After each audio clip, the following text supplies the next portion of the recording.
आज हम रुपए के सफर की कहानी पर एक गहरी नजर डालेंगे।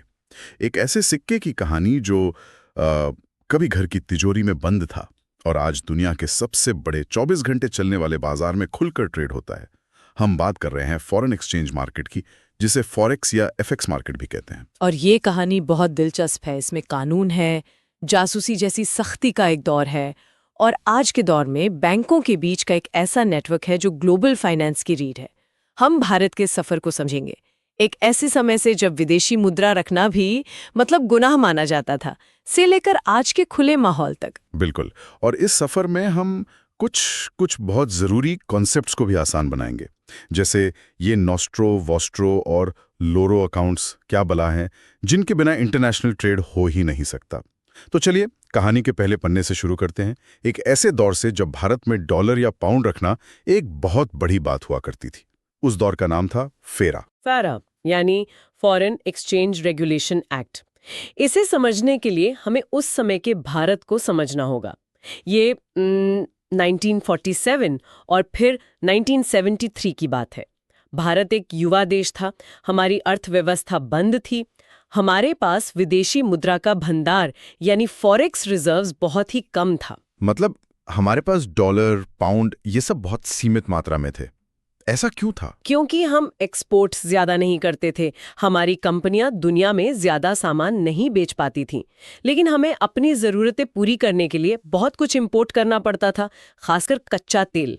और तेल खरीदने के लिए तो डॉलर में ही पेमेंट करनी पड़ती है। अच्छा। तो सोचिए, आमदनी कम और खर्चा ज्यादा, वो भी डॉलर में। ये तो किसी घर के बजट जैसा ही है। अगर कमाई कम हो और जरूरी खर्चे ज्यादा, तो मतलब हर रुपए को बहुत सोच समझकर खर्च करना पड़ता है। बिल्कुल सही एनालॉग है। फेरा सरकार का वही तरीका था। उसका मकसद फॉरेन एक्सचेंज को मैनेज करना नहीं, बल्कि कंट्रोल करना था। एक एक डॉलर का हिसाब रखना। सरकार ये पक्का करती थी कि देश में जो भी विदेशी मुद्रा आए वो सीधा आरबीआई के पास जमा हो। और देश से बाहर जाने वाले हर डॉलर पर सख्त निगरानी रखी जाती थी, चाहे वो इंपोर्ट के लिए हो, पढ़ाई के लिए या इलाज के लिए। मुझे ये जानकर बड़ी हैरानी हुई कि उस दौर में फेरा का उल्लंघन करना सिर्फ एक जुर्माना लगने वाला अपराध नहीं था, बल्कि ये क्रिमिनल ऑफेंस था। मतलब लोगों को जेल हो सकती थी। हाँ, ये बहुत ही सख्त कानून था। उस जमाने में लोगों को विदेश यात्रा के लिए कुछ ही डॉलर मिलते थे। कई बार तो परिवारों में लोग एक दूसरे से कहते थे कि आप सब अपनी अपनी पूरी अलाउंस निकाल लो, ताकि हम सब मिलकर बाहर कोई जरूरी चीज खरीद सकें। माहौल ऐसा था कि विदेशी मुद्रा को बचाना देश की सुरक्षा जितना जरूरी माना जाता था। तो इस कंट्रोल वाले सख्त माहौल से हम आज के खुलेपन तक पहुंचे कैसे? यहाँ पर कहानी में एक बड़ा मोड़ आता है ना। सबसे बड़ा मोड़ ये सिर्फ एक कानून का बदलना नहीं था, ये भारत की सोच का बदलना था। 1991 में भारत में आर्थिक सुधार हुए। हमने अपनी अर्थव्यवस्था को दुनिया के लिए खोलना शुरू किया। सरकार को एहसास हुआ कि विदेशी मुद्रा को सिर्फ बचाने से काम नहीं चलेगा, उसे कमाना पड़ेगा। और कमाने के लिए आपको दुनिया के साथ व्यापार करना होगा, निवेश को आकर्षित करना होगा। मतलब हम बचाने की मानसिकता से निकलकर कमाने की मानसिकता में आ रहे थे। एकदम। और इसी बदली हुई सोच का नतीजा था फीमा, यानी फॉरेन एक्सचेंज मैनेजमेंट एक्ट, जो 1999 में आया और 2000 से लागू हुआ। देखिए, नाम में ही फर्क है। रेगुलेशन की जगह मैनेजमेंट। हाँ, कंट्रोल की जगह प्रबंधन। बिल्कुल। फीमा ने आते ही माहौल बदल दिया। अब विदेशी मुद्रा से जुड़ा हर ट्रांजैक्शन तब तक लीगल माना गया जब तक उसे खास तौर पर मना ना किया जाए। फेरा में इसका ठीक उल्टा था। और इसका असर क्या हुआ? असर बहुत बड़ा था। एक्सपोर्ट और इंपोर्ट की पॉलिसी आसान हो गई। भारतीय कंपनियों के लिए विदेश से पैसा जुटाना और विदेश में निवेश करना आसान हो गया। यहाँ तक कि आम लोगों के लिए भी विदेशी मुद्रा रखना और ट्रेड करना मुमकिन हो गया। 2008 में तो एनएसई पर करेंसी फ्यूचर्स की ट्रेडिंग भी शुरू हो गई। इसने उस बाजार की नींव रखी जिसे आज हम देखते हैं। तो फेरा के उस सख्त दौर से निकलकर हम फेमा के इस खुले माहौल में आ गए। इस नए माहौल ने आज के फॉरेक्स बाजार को कैसा बना दिया है? मतलब आज ये दिखता कैसा है, काम कैसे करता है? आज का फॉरेक्स मार्केट एक समंदर की तरह है। ये दुनिया का सबसे बड़ा फाइनेंशियल मार्केट है, स्टॉक मार्केट से भी कई गुना बड़ा। और इसकी सबसे अनोखी बात यह है कि इसका कोई एक ठिकाना नहीं है, इसका कोई हेडक्वार्टर नहीं है, कोई एक बिल्डिंग में ही है। एक मिनट, ये बहुत दिलचस्प है। मतलब जैसे हमारे यहाँ बॉम्बे स्टॉक एक्सचेंज की एक बिल्डिंग है, वैसा फॉरेक्स के लिए कुछ नहीं है। तो फिर ये चलता कैसे है? ये एक ओवर द काउंटर मतलब OTC मार्केट है, जो पूरी दुनिया में बैंकों और फाइनेंशियल इंस्टीट्यूशंस के एक इलेक्ट्रॉनिक नेटवर्क पर चलता है। इसीलिए ये 24 घंटे खुला रहता है। अच्छा। जब मुंबई में बाजार बंद होता है तब लंदन में खुल रहा होता है। जब लंदन बंद होता है तो न्यूयॉर्क चालू हो जाता है। ये रविवार रात सिडनी में शुरू होता है और शुक्रवार रात न्यूयॉर्क में जाकर बंद होता है। ये कभी सोता नहीं है। और मैंने सुना है कि ये बहुत लिक्विड मार्केट है। लिक्विड का क्या मतलब है यहाँ? लिक्विडिटी का मतलब है कि आप किसी चीज को कितनी आसानी से और तेजी से कैश में बदल सकते हैं बिना उसकी कीमत पर ज्यादा असर डाले। मान लीजिए आपके पास सोना है, आप उसे एक दिन में बेच सकते हैं। लेकिन अगर आपके पास एक बड़ा घर है तो उसे बेचने में महीनों लग सकते हैं, तो सोना ज्यादा लिक्विड हुआ। फॉरेक्स मार्केट दुनिया का सबसे लिक्विड मार्केट है। यहाँ हर सेकंड खरबों डॉलर की खरीद बिक्री हो रही होती है। आप पलक झपकते ही एक करेंसी को दूसरी में बदल सकते हैं। और एक और शब्द जो हमेशा सुनने में आता है वो है हाई लेवरेज।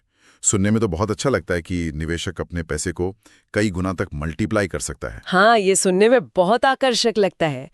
लेवरेज का मतलब है कि आप अपनी जेब से $1 लगाकर $100 या उससे भी ज्यादा की पोजीशन ले सकते हैं। ब्रोकर आपको बेसिकली उधार पर पैसा देता है। अगर बाजार आपकी दिशा में गया तो आपका मुनाफा कई गुना हो जाता है। लेकिन इसका मतलब ये भी तो हुआ कि अगर बाजार आपके खिलाफ गया तो नुकसान भी कई गुना हो सकता है। ये तो दो-धारी तलवार हुई। बिल्कुल, और ये समझना बहुत जरूरी है। हाई लेवरेज ही वो वजह है जिससे ज्यादातर नए रिटेल ट्रेडर्स फॉरेक्स मार्केट में अपना पैसा गंवा देते हैं। ये एक बहुत ताकतवर टूल है, लेकिन उतना ही खतरनाक भी। ठीक है, तो इस 24 घंटे चलने वाले हाई लेवरेज वाले समंदर में तैर कौन रहा है? कौन है इसके मुख्य खिलाड़ी?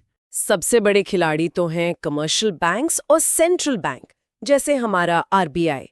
ये सबसे ज्यादा वॉल्यूम में ट्रेड करते हैं। फिर आती हैं बड़ी बड़ी कंपनियां, खासकर वो जो इंपोर्ट एक्सपोर्ट करती हैं। अच्छा, तो जैसे कोई भारतीय IT कंपनी है जिससे अपने अमेरिकी क्लाइंट से डॉलर में पेमेंट मिलनी है, वो भी इस मार्केट का हिस्सा हुई? हाँ, और उनका मकसद मुनाफा कमाना नहीं होता। उनका मुख्य उद्देश्य होता है हेजिंग। वो इस बात से बचना चाहते हैं कि कहीं डॉलर रुपये के मुकाबले कमजोर न हो जाए और उन्हें नुकसान हो। ओके।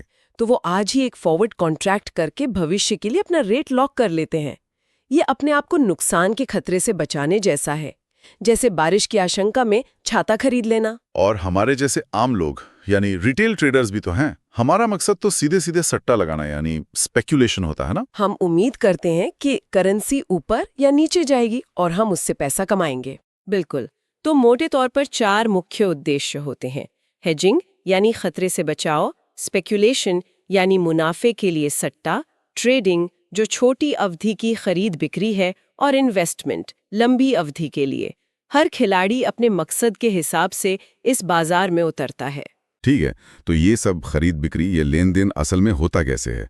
मतलब जब SBI को अमेरिका में किसी को डॉलर में पेमेंट करनी होती है या किसी अमेरिकी बैंक को भारत में रुपए देने होते हैं, तो पैसा वो एक देश से दूसरे देश कैसे पहुंचता है? यहीं पर वो जादुई शब्द आते हैं, नॉस्ट्रो, वोस्ट्रो और लॉरो। हाँ, ये ग्लोबल बैंकिंग सिस्टम के गुप्त कोड की तरह हैं, लेकिन इनका कॉन्सेप्ट बहुत सरल है।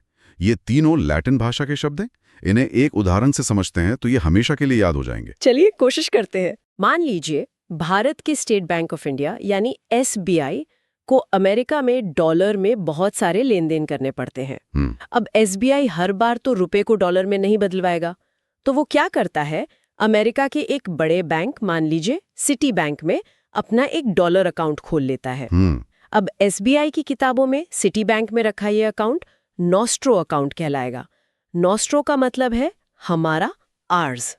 तो SBI कह रहा है हमारा पैसा आपके पास। अच्छा, तो SBI के लिए सिटी बैंक में जो डॉलर अकाउंट है वो नोस्ट्रो है, यानी आर मनी विथ यू। तो फिर वोस्ट्रो क्या है? वोस्ट्रो इसका ठीक उल्टा है। वोस्ट्रो का मतलब है आपका, योर्स। उसी सिटी बैंक के लिए SBI ने जो अकाउंट उनके पास खोला है वो एक वोस्ट्रो अकाउंट है। सिटी बैंक अपनी किताबों में लिखेगा ये SBI का अकाउंट है, यानी आपका पैसा हमारे पास। समझ गया। तो ये एक ही अकाउंट है, लेकिन देखने का नजरिए का फर्क है। SBI उसे नॉस्ट्रो कह रहा है और सिटी बैंक उसे वॉस्ट्रो कह रहा है। मेरा पैसा तुम्हारे पास बनाम तुम्हारा पैसा मेरे पास। कमाल है। तो फिर ये तीसरा वाला लोरो अकाउंट क्या है? लोरो का मतलब है उनका। अब मान लीजिए भारत का एक और बैंक है Punjab national bank, PNB। PNB को भी अमेरिका में एक छोटी सी पेमेंट करनी है। अब वो इस छोटी सी पेमेंट के लिए सिटी बैंक में अपना अलग अकाउंट तो नहीं खोलेगा। नहीं, जाहिर है। तो PNB SBI से बात करता है और कहता है कि आप अपने सिटी बैंक वाले अकाउंट से हमारी ये पेमेंट कर दीजिए। तो PNB के लिए SBI का वो नोस्ट्रो अकाउंट एक लोरो अकाउंट बन जाता है, यानी उनका पैसा आपके पास। अरे वाह, मतलब PNB को सिटी बैंक से सीधे बात करने की भी जरूरत नहीं पड़ी, उसने SBI के बने बनाए नेटवर्क और रिश्ते का फायदा उठा लिया। तो क्या बैंकों के बीच इस तरह की पार्टनरशिप आम है? क्या वो इसके लिए एक दूसरे को कोई फीस देते हैं? बिल्कुल, ये बहुत आम है और इसी को कॉरेस्पॉन्डेंट बैंकिंग कहते हैं। और हाँ, इसके लिए निश्चित रूप से फीस और चार्ज होते हैं। इसी नोस्ट्रो वॉस्ट्रो नेटवर्क के जरिए दुनिया भर में पैसा आसानी से और तेजी से घूमता है। ये वो अदृश्य पाइपलाइनें हैं जिनसे ग्लोबल ट्रेड और फाइनेंस चलता है। और मुझे लगता है कि इन्हीं पाइपलाइनों के जरिए भारत में विदेशी निवेश भी आता है। आपने बिल्कुल सही पकड़ा। यही वो मैकेनिज्म है जो विदेशी निवेशकों यानी FIIs को भारत में पैसा लगाने में मदद करता है। आज भारत के लगभग सभी सेक्टर्स विदेशी निवेश के लिए खुले हैं। ये FIIs भारत के स्टॉक मार्केट में, सरकारी बॉन्ड्स में और म्यूचुअल फंड में पैसा लगाते हैं। और इसका उल्टा भी तो सच है। क्या भारतीय कंपनियां भी बाहर से पैसा उठा सकती हैं? हाँ, और ये फीमा के आने के बाद बहुत आसान हो गया है। इसे एक्सटर्नल कमर्शियल बोरोइंग्स या ECBs कहते हैं। सोचिए, भारत में एक कंपनी को एक नई फैक्ट्री लगाने के लिए 100 करोड़ रुपए का लोन चाहिए। हो सकता है भारत में ब्याज दर 9% हो, लेकिन सिंगापुर का कोई बैंक वही लोन 5% पर देने को तैयार है। जाहिर है, कंपनी सिंगापुर से ही लोन लेना चाहेगी। बिल्कुल। तो फीमा के तहत अब वो कंपनी आसानी से विदेश से वो सस्ता लोन उठा सकती है। इसी को ECB कहते हैं। ये भारतीय कंपनियों के लिए अपनी ग्रोथ को फंड करने का एक जबरदस्त जरिया बन गया है। इसी तरह फॉरेन करेंसी कन्वर्टेबल बॉन्ड्स यानी FCCBs भी होते हैं, जो एक तरह के हाइब्रिड है। वो शुरू में लोन की तरह होते हैं, लेकिन बाद में उन्हें कंपनी के शेयर्स में बदला जा सकता है। तो आज हमने रुपये के पूरे सफर को देखा। फेरा के सख्त कंट्रोल वाले दौर से, जब हर डॉलर को तिजोरी में बंद रखा जाता था, से लेकर फीमा के उदार मैनेजमेंट वाले दौर तक, जहां हम दुनिया से पैसा कमा भी रहे हैं और अपनी ग्रोथ के लिए उठा भी रहे हैं। और हमने पर्दे के पीछे की मशीनरी को भी समझा।